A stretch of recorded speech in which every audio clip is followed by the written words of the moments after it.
Hello दोस्तों, तो स्वागत है आप सबका तिरंगा ऑनलाइन क्लासेस में। तो आज हम लोग करेंगे क्लास 10th का फिजिक्स का पहला चैप्टर। अपना एनर्जी को बूस्ट करने के लिए कुछ दो लाइनें हम बोलने जा रहे हैं, सुनिएगा बड़ा ध्यान से। एक दोस्त रहता है श्यामू और एक उसका दोस्त रहता है। श्यामू कहता है अपना दोस्त से, क्या करोगे इतना ज्यादा पढ़ के, होगा वही जो खुदा चाहेगा। उसका दोस्त बोलता है, मैंने तो खुदा देख लिया हूँ। श्यामू बोलता है, क्या, कहाँ देखे हो तुमने खुदा को? तो बोलता है कि मुझे छांव में रखा और खुद जलता रहा धूप में, कि मुझे छांव में रखा और खुद जलता रहा धूप में, मैंने तो खुदा देखा हूं अपने पिता के रूप में।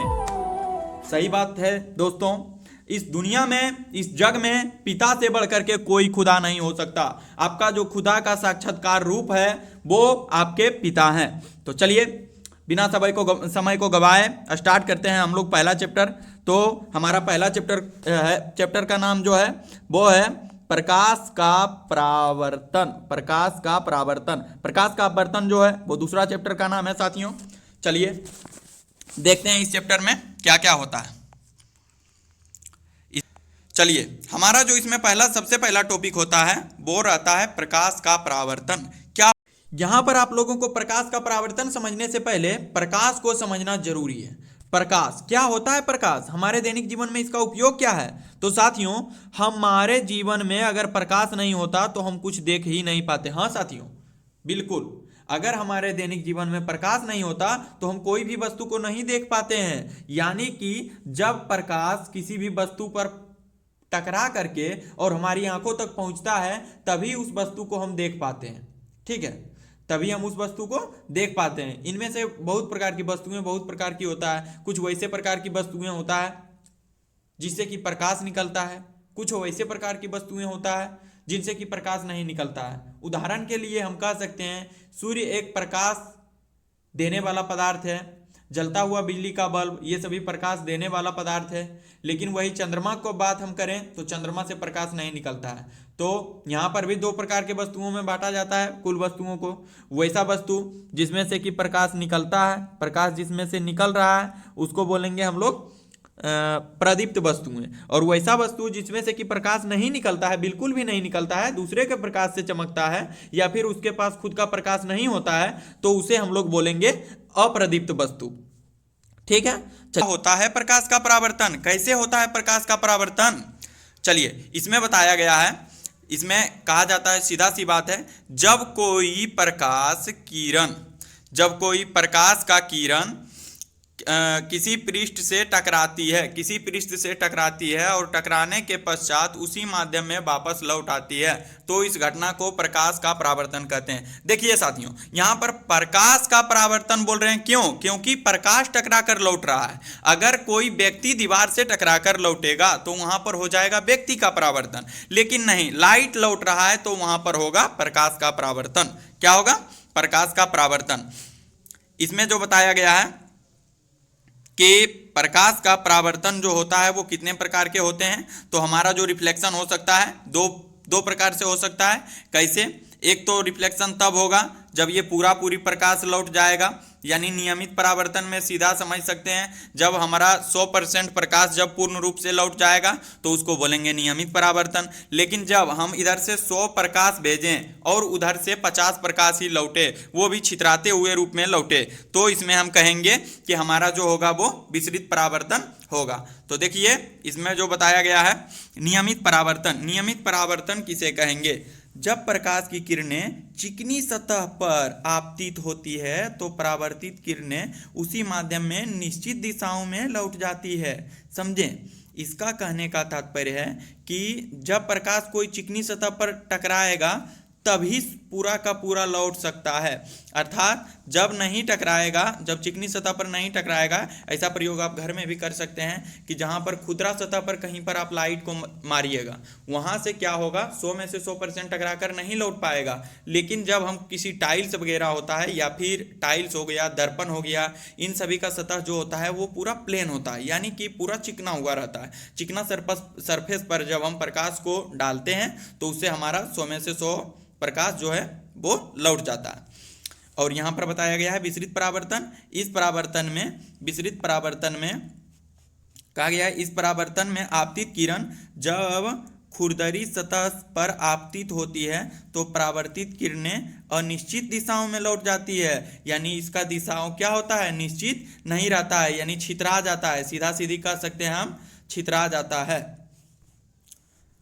इसमें बताया गया है, कुछ फैक्ट दिया गया है, इसको आप याद रखिएगा, एग्जाम की दृष्टि से काफ़ी ज़्यादा महत्वपूर्ण है ये।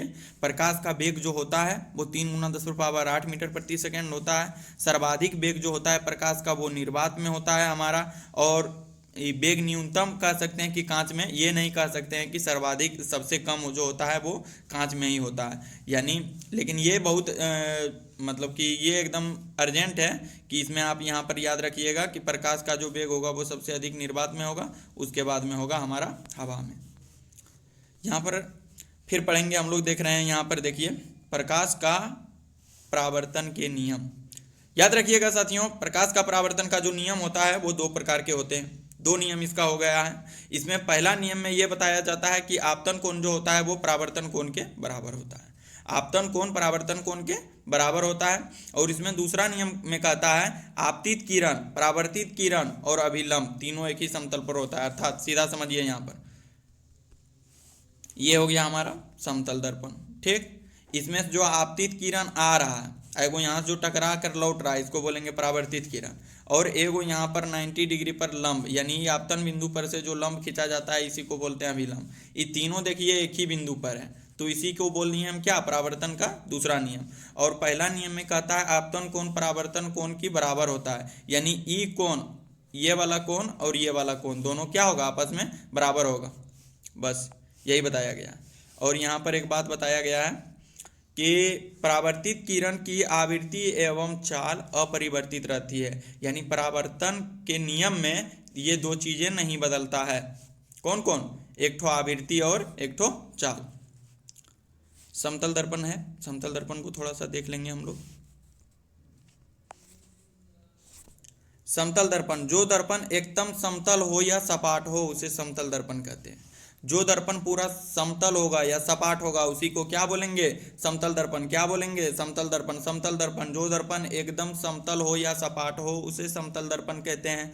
जो दर्पण एकदम समतल हो या सपाट हो उसे समतल दर्पण कहते हैं। कुछ समतल दर्पण की प्रतिबिंबों की विशेषताएं हैं, उसको देख लेते हैं। समतल दर्पण की बने प्रतिबिंबों की विशेषताएं। समतल दर्पण द्वारा बना प्रतिबिंब, समतल दर्पण द्वारा बना प्रतिबिंब जो होता है, समतल दर्पण द्वारा बना प्रतिबिंब सदैव आभासी एवं सीधा होता है। प्रतिबिंब का आकार वस्तु के आकार के बराबर होता है। प्रतिबिंब दर्पण से पीछे उतनी ही दूरी पर बनता है जितनी दूरी पर दर्पण के सामने बिंब रखा हो। प्रतिबिंब में पार्श्विक परिवर्तन होता है। प्रतिबिंब तथा बिंब दोनों एक ही चाल से गति करता है। यहाँ पर ये 4 पॉइंट एकदम याद रखने के लिए बहुत इंपॉर्टेंट है साथियों। प्रतिबिंब जो है पार्श्व में कैसा होता है, परिवर्तन होता है। यानी इसमें हम कह सकते हैं जब कंघी को अपना दायां हाथ से हम उल्टाते हैं, चलाते हैं, तो हमें ऐसा प्रतीत होता है कि हम अपना कंघी को बायां हाथ से चला रहे हैं। ठीक न, प्रतिबिंब और बिंब दोनों एक ही चाल से गति करता है। यानी कहने का मतलब है अगर हम कोई वस्तु को दर्पण के तरफ यू वेग से फेंके तो वो उसका प्रतिबिंब जो है वो भी यू वेग से ही चलेगा, वास्तव में चलेगा यू वेग से ही, लेकिन हमें ऐसा प्रतीत होगा कि प्रतिबिंब जो है वो 2u वेग से आ रहा है। उसके बाद में समतल दर्पण की फोकस दूरी, याद रखिएगा साथियों, समतल दर्पण का जो फोकस दूरी होता है वो अनंत होता है। क्या होता है, अनंत होता है। समतल दर्पण का आवर्धन का मान +1 होता है। फिर है हमारा पार्श्व या उत्क्रमण मान। जब हम अपना प्रतिबिंब समतल दर्पण में देखते हैं तो हमारे दायां हाथ के प्रतिबिंब में बायां हाथ दिखाई देता है तथा हमारा बायां हाथ का प्रतिबिंब में दायां हाथ दिखाई देना, इस प्रकार के वस्तु के प्रतिबिंब में पार्श्विक बदल जाते हैं। इस घटना को पार्श्व परिवर्तन या उत्क्रमण कहते हैं। गोलीय दर्पण ऐसा दर्पण जिसका परावर्तक पृष्ठ किसी खोखले गोले या गोलीय का भाग हो उसे गोलीय दर्पण कहते हैं। गोलीय दर्पण 2 प्रकार के होते हैं, एक अवतल और एक उत्तल। अवतल दर्पण वह गोलीय दर्पण जिसका परावर्तक पृष्ठ अंदर की ओर अर्थात गोले के केंद्र की ओर वक्रित हो, अवतल दर्पण कहलाता है। उत्तल उत्तल दर्पण कहेंगे साथियों जब गोलीय दर्पण जिसका परावर्तक पृष्ठ बाहर की ओर वक्रित हो, उसे उत्तल दर्पण कहते हैं। यानी बाहर की ओर जिसका मतलब उठा हुआ जो रहेगा उसको बोलेंगे उत्तल दर्पण, वही बाहर की ओर जो धंसा हुआ रहेगा उसको बोलेंगे अवतल दर्पण। दर्पण से संबंधित कुछ परिभाषाएं यहाँ पर दिया गया है, इसको हम लोग देख लेंगे थोड़ा सा। यहाँ पर बताया गया है दर्पण का ध्रुव किसे कहेंगे, तो दर्पण का ध्रुव जो बोलेंगे साथियों वो बोलेंगे गोलीय दर्पण के परावर्तक पृष्ठ के केंद्र को। गोलीय दर्पण के परावर्तक पृष्ठ के केंद्र को हम लोग दर्पण का ध्रुव बोलेंगे। फिर है हमारा मुख्य अक्ष। मुख्य अक्ष गोलीय दर्पण के ध्रुव P व वक्रता केंद्र C को मिलाने वाली रेखा को दर्पण का मुख्य अक्ष कहते हैं। दर्पण का मुख्य अक्ष कहते हैं। वक्रता त्रिज्या। वक्रता त्रिज्या क्या है, तो गोलीय दर्पण के परावर्तक पृष्ठ जिस गोले का भाग होता है उस गोले की त्रिज्या को वक्रता त्रिज्या कहते हैं।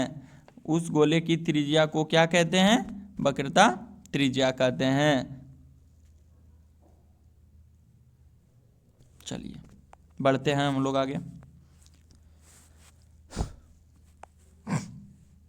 वक्रता केंद्र गोलीय दर्पण का परावर्तक पृष्ठ एक गोले का भाग होता है। इस गोले के केंद्र को गोलीय दर्पण का वक्रता केंद्र कहते हैं। इस गोले के केंद्र को गोलीय दर्पण का वक्रता केंद्र कहलाता है। इसे C से दर्शाते हैं। मुख्य फोकस मुख्य अक्ष के समांतर चलने वाली प्रकाश की किरणें दर्पण के परावर्तन के पश्चात मुख्य अक्ष के जिस बिंदु पर मिलती है या मिलती हुई प्रतीत होती है उसे बिंदु के दर्पण के मुख्य फोकस कहते हैं। इसे F से प्रदर्शित करते हैं। फोकस दूरी। फोकस दूरी क्या होता है, फोकस दूरी गोलीय दर्पण के ध्रुव तथा मुख्य अक्ष के बीच की दूरी को उस दर्पण की फोकस दूरी कहते हैं। यदि दर्पण की वक्रता त्रिज्या r हो तो दर्पण की फोकस दूरी f बराबर r/2 होगा। द्वारक गोलीय दर्पण के परावर्तक पृष्ठ की वृत्ताकार सीमा रेखा या व्यास को दर्पण का द्वारक कहते हैं। क्या किसको बोलते हैं, वृत्ताकार सीमा रेखा के व्यास को क्या बोलते हैं, दर्पण का द्वारक। गोलीय दर्पण के अब हम लोग देखेंगे गोलीय दर्पण द्वारा बना प्रतिबिंब के नियम। गोलीय दर्पण द्वारा बना प्रतिबिंब के नियम को हम लोग देखेंगे। क्या क्या नियम होता है गोलीय दर्पण में, जो गोलीय दर्पण में जो प्रतिबिंब बनता है।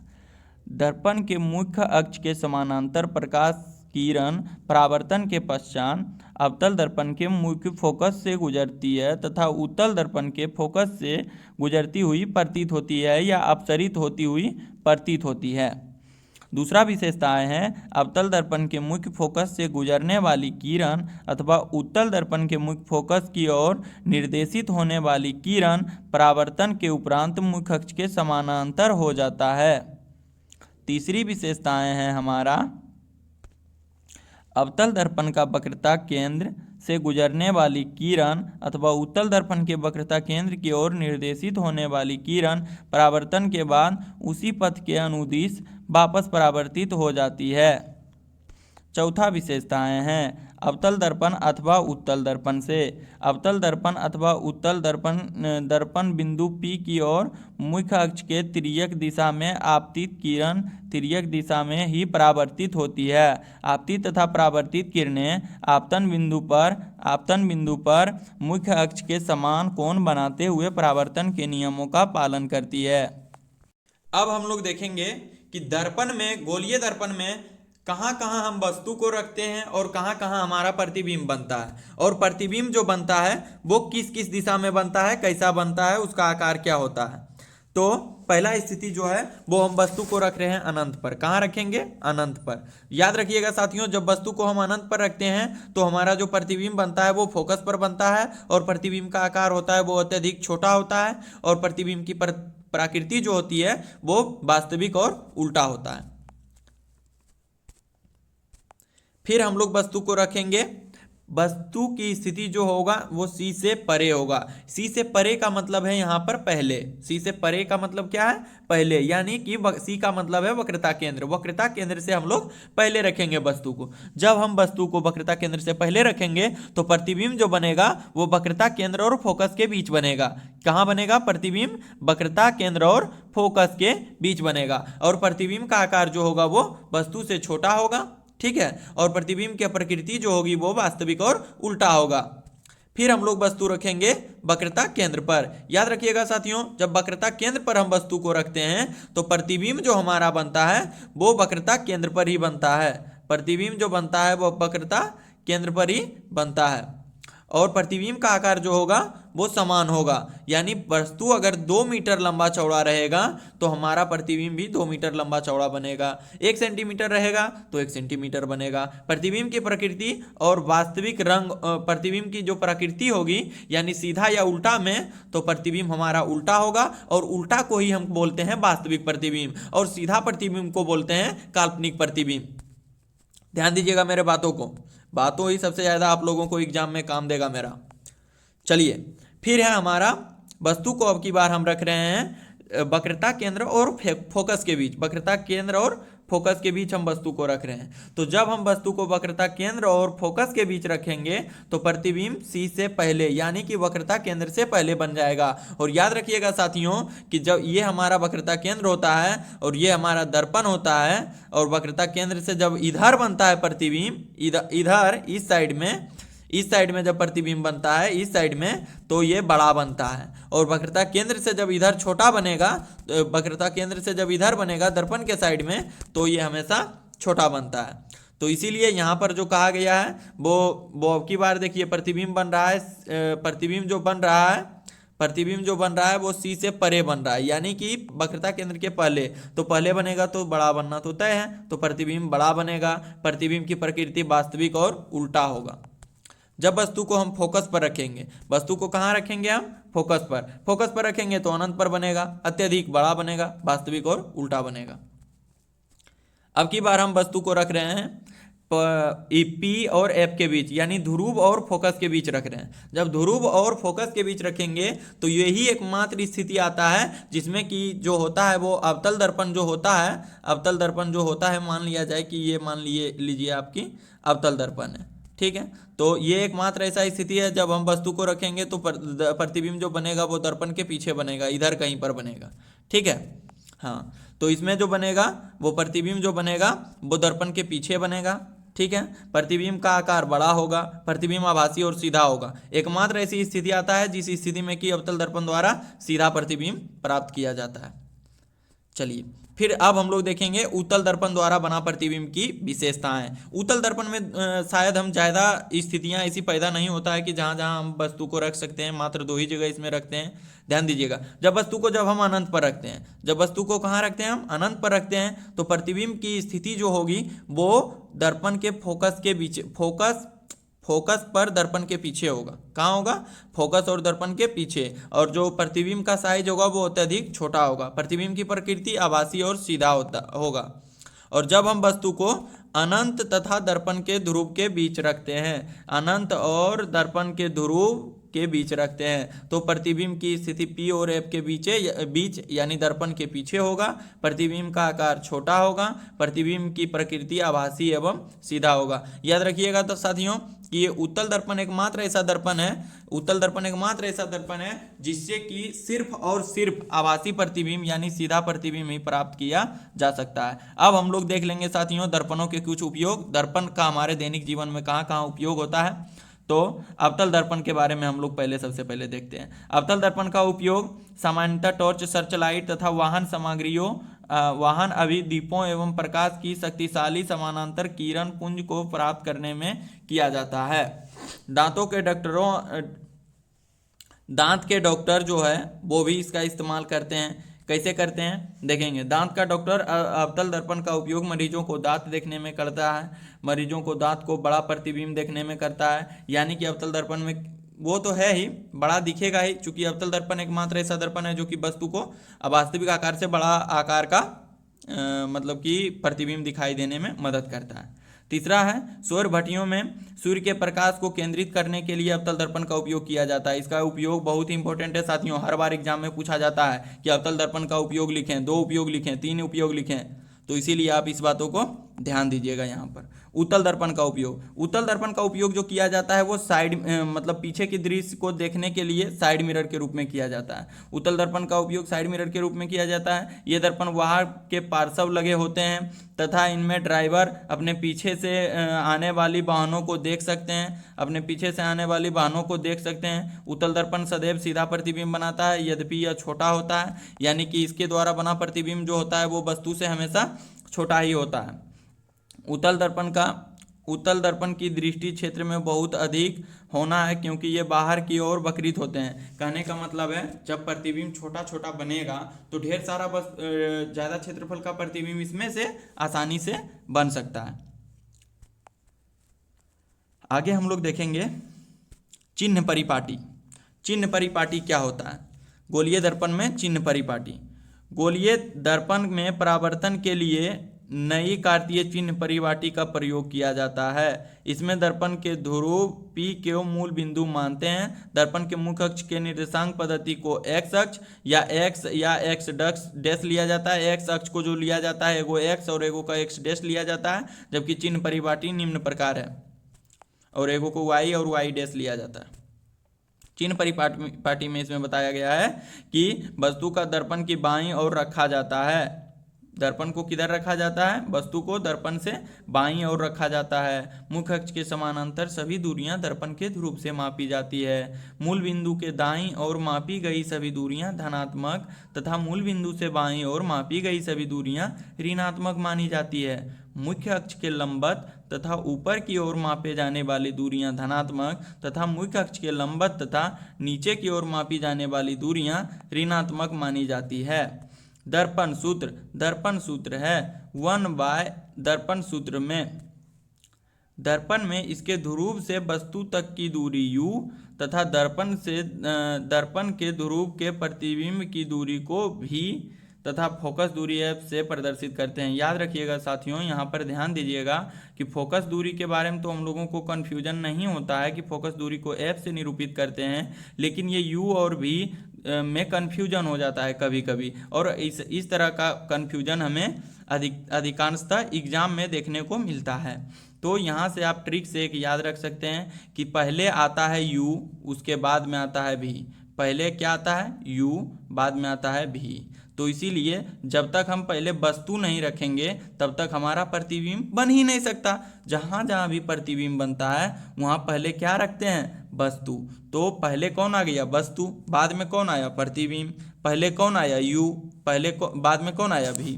तो इस तरह रख सकते हैं, बाकी बात आपका मर्जी। फिर है हमारा आवर्धन। क्या देखेंगे हम लोग? आवर्धन। गोलीय दर्पण द्वारा उत्पन्न आवर्धन से यह ज्ञात होता है कि कोई प्रतिबिंब बिंब की अपेक्षा कितना गुना आवर्धित है, यानी बड़ा है या छोटा है। इससे प्रतिबिंब की ऊंचाई तथा बिंब की ऊंचाई के अनुपात के रूप में व्यक्त किया जाता है। यदि बिंब वस्तु की ऊंचाई h तथा प्रतिबिंब की ऊंचाई h डैश हो तो गोलीय दर्पण द्वारा उत्पन्न आवर्धन m बराबर प्रतिबिंब की ऊंचाई बटे वस्तु की ऊंचाई, अर्थात m बराबर। चलिए साथियों, यहाँ पर हमारा प्रकाश का परावर्तन चैप्टर खत्म हो गया। अब हम लोग देखेंगे नेक्स्ट वीडियो में प्रकाश का अपवर्तन और भी आगे जो भी बचा हुआ है हम लोग आगे देखेंगे। आज का क्लास यहीं तक। अगर वीडियो पसंद आया हो तो सब्सक्राइब कीजिएगा, लाइक कीजिएगा, दबा के कमेंट कीजिएगा, ताकि हम इस तरह का वीडियो फिर आप लोगों के सामने ला सकें।